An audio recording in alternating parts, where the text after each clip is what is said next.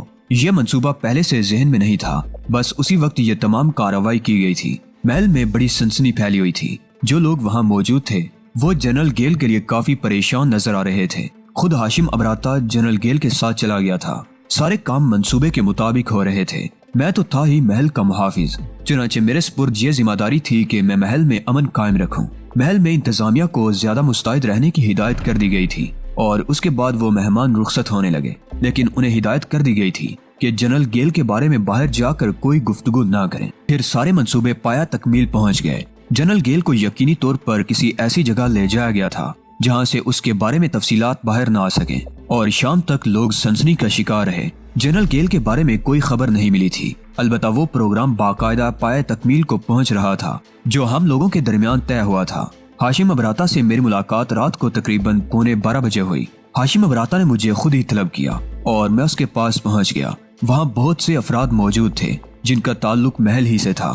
ہاشم ابراتا نے سرد لہجے میں کہا، جنرل گیل اب اس دنیا میں نہیں رہا، اس کی تدفین کا بندوبست تمہیں کرنا ہے، لیکن خبردار، نہایت خاموشی سے، اور محل ہی کے ایک حصے میں اس کی تدفین ہوگی۔ وہ جگہ متعین کر لی گئی۔ یہ افراد جو اس وقت یہاں موجود تھے محل ہی سے تعلق رکھتے تھے، لیکن یہ بات میں اچھی طرح جانتا تھا کہ ان میں سے چند افراد وہ بھی ہیں جن کا تعلق براہ راست فیروز گاتا سے ہے۔ طے شدہ منصوبے کے مطابق رات کو تقریباً 3:45 بجے جنرل گیل کی تدفین کر دی گئی۔ ایک باقاعدہ جسم تھا جسے کفن وغیرہ پہنایا گیا تھا اور ایک خاص تابوت میں رکھ کر اسے قبر میں اتارا گیا تھا۔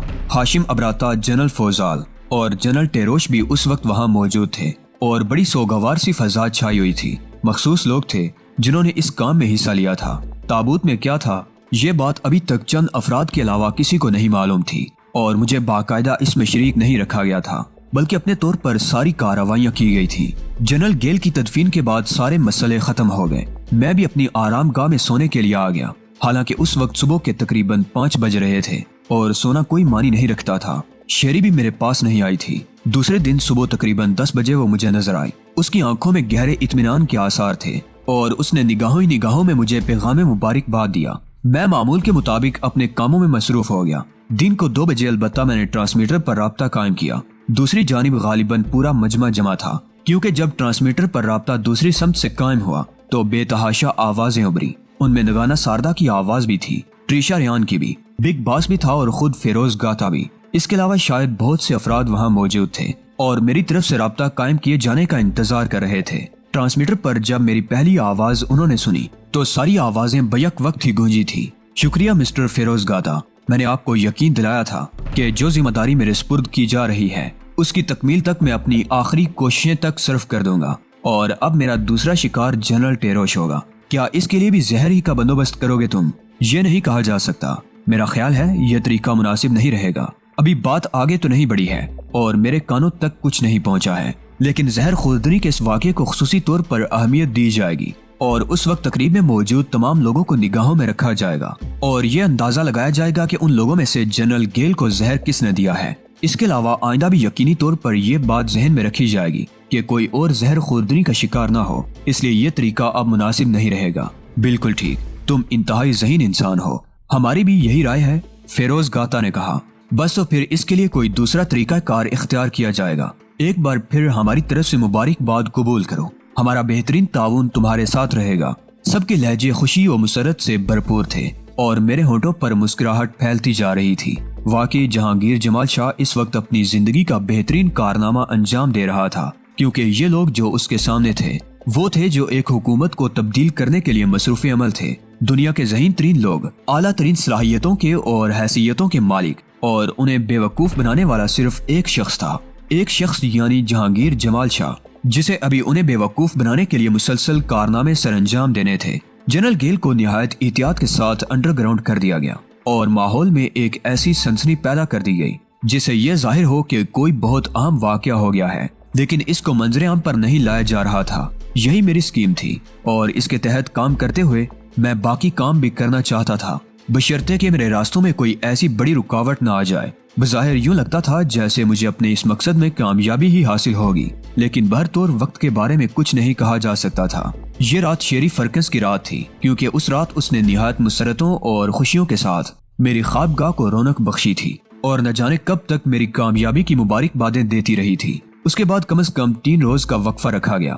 تقریباً 3-4 دن اسی طرح گزر گئے اور کوئی خاص واقعہ ظہور پذیر نہیں ہوا۔ البتہ جنرل گیل کے بارے میں کوئی خبر باہر نہیں جانے دی گئی تھی۔ ہو سکتا ہے بعض حلقوں میں اس کی گمشدگی کو محسوس کیا جا رہا ہو اور اس کے سلسلے میں تشویش پائی جا رہی ہو، لیکن چونکہ تقریب کی کارروائی باہر نہیں پہنچی تھی، اس لیے کسی کو یہ نہیں علم ہو سکتا تھا کہ جنرل گیل کے ساتھ کوئی اہم واقعہ ہوا ہے۔ غرض یہ کہ معاملات خوش اسلوبی سے چل رہے تھے، اور اب اس کے بعد مجھے جنرل ٹیروش یا فوزال میں سے ایک کا انتخاب کرنا تھا۔ اور اس رات جب میں معمول کے مطابق ہاشم ابراتا سے ملا تو اس نے مسکراتے ہوئے مجھ سے کہا، بہتر یہ ہے کہ باقی 2 جنرلوں کو بھی جلدی سے راستے سے ہٹا دو تاکہ تمہارے ہاتھ میری گردن تک پہنچ سکے۔ میرے ہونٹوں پر مسکراہٹ پھیل گئی تھی۔ پھر میں نے پرخیال انداز میں گردن ہلاتے ہوئے کہا، جنرل ٹیروش، ٹھیک ہے، مگر پروگرام کیا ہوگا؟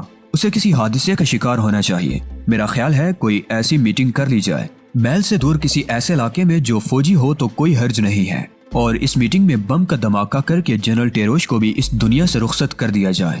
ہاشم ابراتا پرخیال نگاہوں سے مجھے دیکھنے لگا۔ کچھ دیر خاموش رہنے کے بعد اس نے کہا، مجھے مکمل منصوبہ درکار ہوگا، میں تیار کر دوں گا۔ کب تک؟ ہاشم ابراتا نے پوچھا۔ میں چند لمحات پرخیال انداز میں گردن ہلاتا رہا۔ پھر میں نے کہا، میرا خیال ہے میں اس سلسلے میں جنرل ٹیروش سے رابطہ قائم کر لوں گا اور انہیں تمام صورتحال بتا دوں گا۔ آپ جنرل ٹیروش کو حکم دے دیجئے مسٹر ہاشم ابراتا کہ وہ میرے ساتھ تعاون کریں۔ بالکل ٹھیک، ہاشم ابراتا نے جواب دیا، اور اس کے بعد میں در حقیقت اس ساری صورتحال پر غور کرنے لگا۔ میں خود بھی اب یہاں اکتاہٹ محسوس کرنے لگا تھا اور بہت زیادہ دن یہاں نہیں گزارنا چاہتا تھا۔ یہ کام مکمل ہو جائے اس کے بعد وطن واپسی ضروری ہے۔ بہت سی یادیں، بہت سے خیالات میرے دل میں آ رہے تھے، لیکن اس وقت نہایت ذہانت سے مجھے اپنا یہ سارا کام کرنا تھا۔ بات آسان نہیں تھی، خود میری زندگی بھی شاید خطرے میں تھی، اور اس کے علاوہ جو ذمہ داری مجھے سونپی گئی تھی اسے کامیابی سے تکمیل تک پہنچانا بھی میرا مقصد تھا۔ میں غور کرتا رہا، بہت سے منصوبے بنائے میں نے، اور اس کے بعد ایک منصوبہ تیار کر لیا۔ ہاشم ابراتا نے غالباً جنرل ٹیروش کو ہدایت کر دی تھی۔ ویسے جلال واصل کی حیثیت سے مجھے کوئی ایسی دقت نہیں پیش آتی تھی، ہر جگہ جا سکتا تھا۔ میرے وہ ساتھی جن کا تعلق فیروز گاتا سے تھا میرے ساتھ تعاون کرتے تھے، لیکن میری نگرانی نہیں کی جاتی تھی۔ البتہ میں خود ہی ہر کام ہوشیاری سے کرتا تھا۔ چنانچہ میں نے خفیہ طور پر پیغام بھجوایا اور ہاشم ابراتا خود بھی وہاں موجود تھا۔ جنرل ٹیروش نے خوفزدہ نگاہوں سے مجھے دیکھتے ہوئے کہا، اب تو واقعی بے حد ڈر لگنے لگا ہے تم سے مسٹر جہانگیر جمال شاہ۔ کیوں جنرل ٹیروش؟ بھائی مجھے اپنی موت کا علم ہے، اور میں خوفزدہ ہوں کہ ذرا سی لغزش کہیں مجھے سچ مچ موت سے ہمکنار نہ کر دے۔ یہ لغزش ہی تو نہیں کرنی ہمیں جنرل ٹیروش، گویا تم نے کوئی بہترین منصوبہ تیار کر لیا ہے۔ ہاشم ابراتا فوراً ہی مطلب کی بات شروع کر دینا چاہتا تھا۔ ہاں مسٹر ہاشم ابراتا، پہلے تو میں یہ معلوم کرنا چاہتا ہوں کہ کیا یہاں کوئی ایسی فوجی عمارت موجود ہے جہاں ہم ایک خوبصورت ڈرامہ کر سکیں؟